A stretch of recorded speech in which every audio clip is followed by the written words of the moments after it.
रुको रुको, अगर मैं कहूँ कपड़ा सूखना वाष्पीकरण है या क्वथनांक, 90% बच्चे यहाँ पर गलतियाँ करते हैं। दोस्तों आप अगले कुछ ही मिनट में जानने वाले हैं कि कपड़ा सूखना वाष्पीकरण है कि गलनांक है कि क्वथनांक है कि संगणन है कि ऊर्ध्वपातन है। दोस्तों स्वागत है आप सभी का करियर बाय यूपी से यूट्यूब चैनल में। दोस्तों आज की क्लास में मैं आप सभी को बताने वाला हूं कक्षा 9 विज्ञान चैप्टर फर्स्ट हमारे आसपास के पदार्थ पार्ट 4 में आप सभी का बेहतरीन तरीके से स्वागत है। दोस्तों इस वाले पार्ट में मैं आप सभी को बताने वाला हूं कि गलन क्या होता है, गलनांक क्या होता है, क्वथनांक क्या होता है, वाष्पीकरण क्या होता है, संगणन क्या होता है, ऊर्ध्वपातन क्या होता है और निक्षेपण क्या होता है। इन सभी की परिभाषा, इन सभी के उदाहरण एकदम देसी भाषा में और सरल भाषा में सीखने वाले हैं। दोस्तों आप लोग पेन और कॉपी लेकर जरूर बैठेगा क्योंकि आज का लेक्चर आपके एग्जाम की दृष्टि से बहुत ही ज़्यादा इंपॉर्टेंट होने वाला है। तो चलिए दोस्त समय जाया ना करते हुए, समय बर्बाद ना करते हुए ये लेक्चर शुरुआत करते हैं। सबसे पहला आपका जो टॉपिक है वह कर रहा है गलन। गलन क्या होता है, किसे कहते हैं गलन? आप सभी को पता होगा ठंडी में क्या होता है, गलन होता है नहीं होता है। तो गलन कहते किसे हैं, क्या होता है गलन? सबसे पहले मैं आप सभी को बता दूँ जो गलन होता है, जैसे आप जानते हैं बर्फ, जैसे बर्फ होता है, जो बर्फ होता है, बर्फ ठोस होता है, जब वो धूप पाता है तो क्या होता है, गल कर क्या बन जाता है, द्रव बन जाता है, पानी बन जाता है। जो आपका बर्फ होता है क्या होता है, बर्फ। बर्फ जब धूप पाएगा, जब हीट पाएगा, गर्मी पाएगा तो क्या बनेगा, वो पानी बन जाएगा। तो यही क्या है, यही हमारा क्या है, इसी को हम गलन कहते हैं। यानी बर्फ का पानी में बदल जाना ही क्या कहलाता है, गलन कहलाता है। यानी कहने का मतलब है किसी ठोस चीज का द्रव में बदल जाना ही गलन कहलाता है। उम्मीद करते हैं दोस्तों ये चीज़ें समझ में आया होगा। आइए मैं अब आपको बताता हूँ जो आपको परिभाषा लिखना है, किस प्रकार से आप अपने एग्जाम में परिभाषा किस प्रकार से लिखेंगे, वो चीज़ें मैं आप सभी को बताने चल रहा हूँ। देखो करा कि जब कोई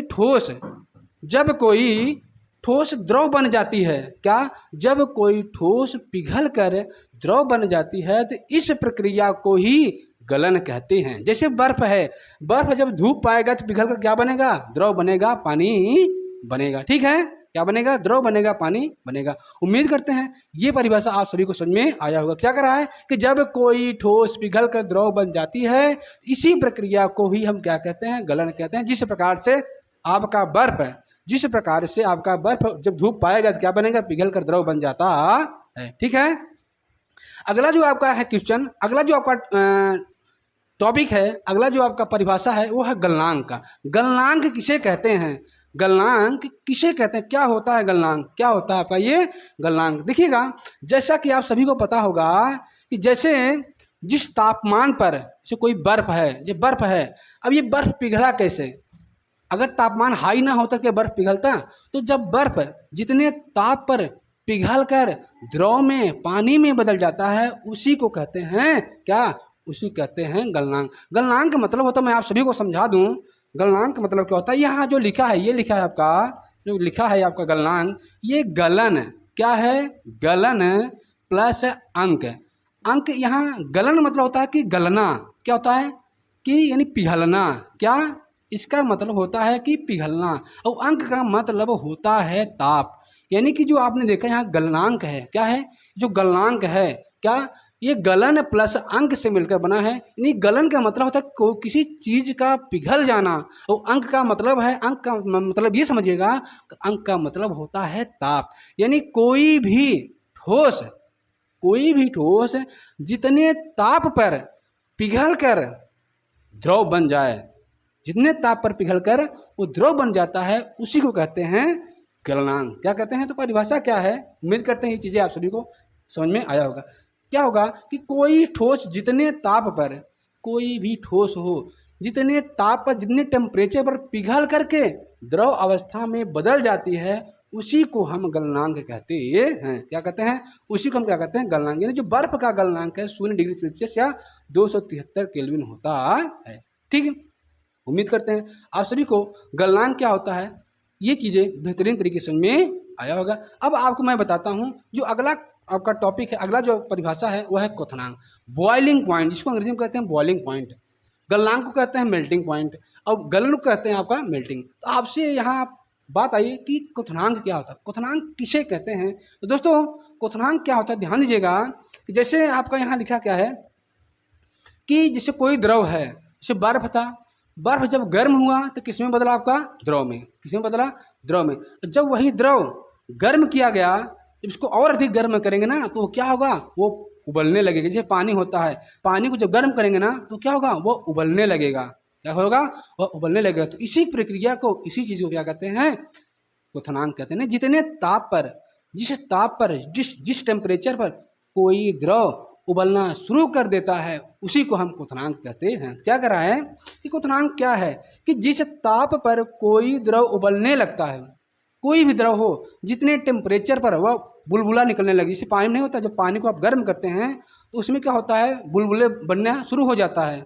पानी को गर्म करते हैं तो क्या होता है, और उसमें बुलबुला बनना शुरू हो जाता है। इसका मतलब है कि वह पानी क्या है, क्या उबलने लगा है। क्या परिभाषा इसका कि जिस ताप पर कोई द्रव उबलने लगता है तो वही ताप ही क्वथनांक कहलाता है। जिस ताप पर अगर 100 डिग्री सेल्सियस पर अगर उबल रहा है ना तो वही क्या कहलाएगा, 100 डिग्री सेल्सियस ही उसका क्वथनांक कहलाएगा। यहाँ लिखा है क्वथनांक, इसका मतलब क्वथन प्लस क्या है, क्वथन क्या होगा, ये क्वथन प्लस अंक से मिलकर बना है।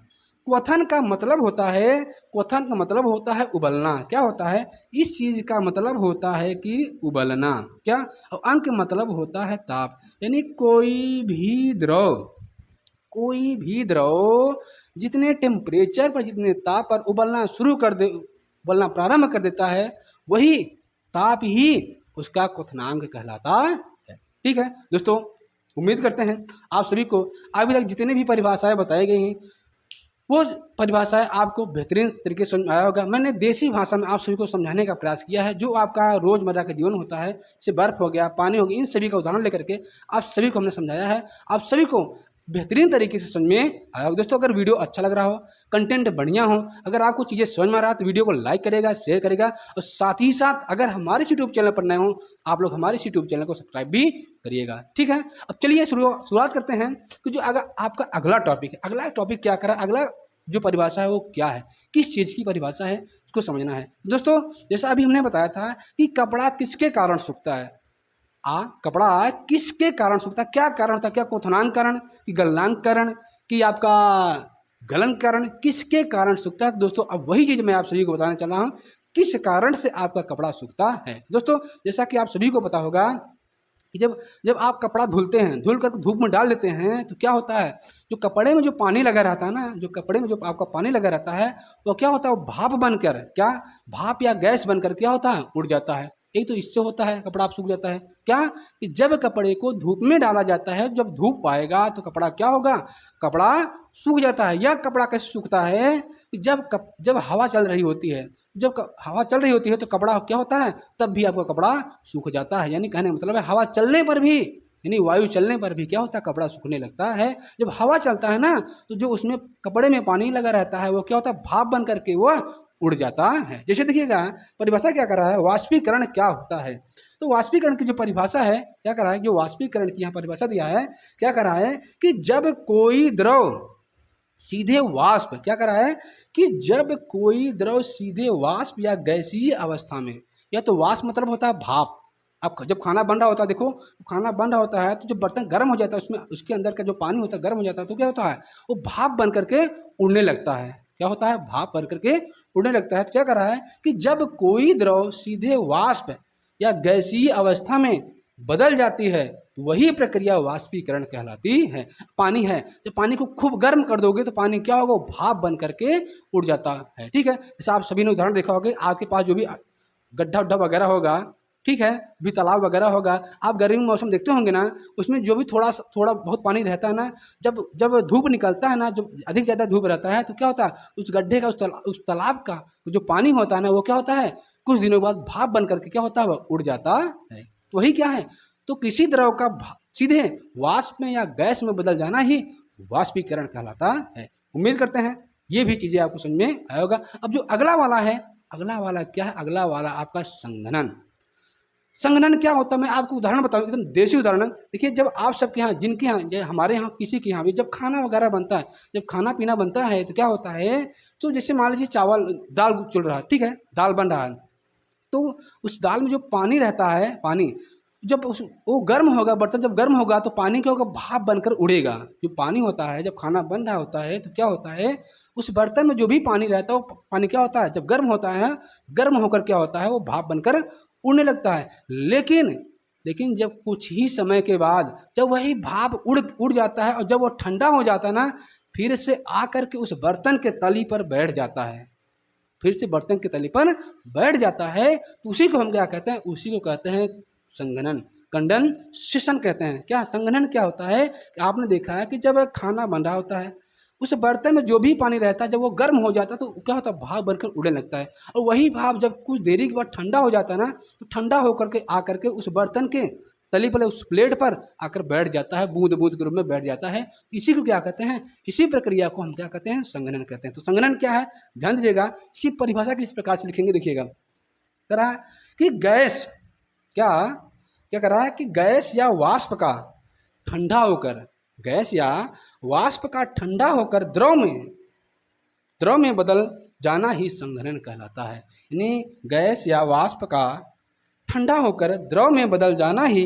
संघनन कहलाता है। दोस्तों उम्मीद करते हैं ये चीज़ें आप सभी को बेहतरीन तरीके से समझ में आया होगा। अब मैं आपको बताता हूँ कि अगला वाला जो टॉपिक है आपका, ऊर्ध्वपातन क्या होता है, निक्षेपण क्या होता है। ठीक है, तो आइए दोस्त, अब आप सभी को बताते हैं कि ऊर्ध्वपातन का क्या होता है और निक्षेपण क्या होता है। तो ऊर्ध्वपातन क्या होता है, जैसा कि आप सभी को पता होगा कि आपने कपूर जलाया होगा। कपूर कैसा होता है, कपूर होता है आपका ठोस। कैसा होता है, जो आपका कपूर होता है, हम पूजा पाठ करते हैं क्या करते हैं, कपूर जलाते हैं ना, जो आपका कपूर होता है वो कैसा होता है, वो ठोस होता है। कैसा होता है, ठोस। लेकिन जब उसको जला देते हैं तो बिना द्रव अवस्था में बदले सीधे आपका गैसीय यानी वाष्प अवस्था में बदल जाता है। तो उसी प्रक्रिया को हम क्या कहते हैं, उसी प्रक्रिया को हम कहते हैं ऊर्ध्वपातन। यानी कहने का मतलब है किसी ठोस का सीधे गैसीय अवस्था में बदल जाना ही ऊर्ध्वपातन कहलाता है। यानी किसी ठोस का क्या कर रहा है कि जब कोई ठोस सीधे गैसीय अवस्था में बदल जाता है, क्या कि जब कोई ठोस सीधे गैसीय अवस्था में बदल जाता है तो वह प्रक्रिया ऊर्ध्वपातन कहलाती है। क्या कहलाती है कि वह प्रक्रिया ऊर्ध्वपातन कहलाती है। जैसे आपका कपूर का जलना, जब कपूर को आप जला दोगे ना तो क्या होगा, कपूर जल कर क्या होगा, ये गैस बन करके उड़ जाएगा। क्या होगा, गैस बन करके उड़ जाएगा। तो इसी को हम कहते हैं क्या, ऊर्ध्वपातन कहते हैं। इसी प्रक्रिया को क्या कहते हैं, ऊर्ध्वपातन कहते हैं। अब आपका आगे अगला टॉपिक जो है, जो कि बहुत ही शानदार है, इससे बहुत बार क्वेश्चन पूछा गया है कि निक्षेपण किसे कहते हैं, क्या होता है निक्षेपण, निक्षेपण से आप क्या समझते हैं। तो चलिए शुरुआत करते हैं। अब देखिए, जब इस कपूर को जब गर्म किया गया, कहाँ गया आपका कपूर, जब कपूर को क्या किया गया, आपका गर्म किया गया, जब कपूर को जलाया गया तो क्या बना, आपका भाप बना। क्या बना, भाप। जब भाप बना और जब वही भाप क्या होगा, वही गैस जब ठंडा होगा ना, तो ठंडा होकर क्या होगा, फिर से कपूर के रूप में बन जाएगा। क्या होता है, जब आप कपूर को जलाओगे तो कपूर क्या जल कर क्या होगा, गैसीय अवस्था में यानी गैस बन करके उड़ जाएगा। लेकिन जब वही कपूर ठंडा होगा ना, तो फिर से क्या होगा, आपका कपूर के रूप में प्राप्त किया जा सकता है। तो इसी प्रक्रिया को, इसी चीज को हम क्या कहते हैं, इसी को कहते हैं निक्षेपण कहते हैं। यही प्रक्रिया क्या कहलाती है, आपका निक्षेपण कहलाती है। तो क्या कर रहा है कि जब कोई गैसीय पदार्थ, क्या कि जब कोई गैसीय पदार्थ सीधे ठोस अवस्था में बदल जाता है, क्या है कि जब कोई गैसीय पदार्थ सीधे ठोस अवस्था में बदल जाता है तो वह प्रक्रिया ही निक्षेपण कहलाती है। जैसे कहा गया, जले हुए कपूर का ठंडा होकर फिर से ठोस कपूर के रूप में बदल जाना, ठोस कपूर के रूप में बदल जाना ही निक्षेपण कहलाता है। क्या है, कह रहा कि जला हुआ जो कपूर जल गया है, जब वो ठंडा होगा ना, तो फिर से क्या होगा, उस ठोस कपूर के रूप में प्राप्त हो जाएगा। दोस्तों उम्मीद करते हैं आप सभी को ये सभी परिभाषाएं आप सभी को बेहतरीन तरीके से आया होगा। तो दोस्तों अब मैं आप सभी को बताने वाला हूँ इन सभी का शॉर्ट ट्रिक।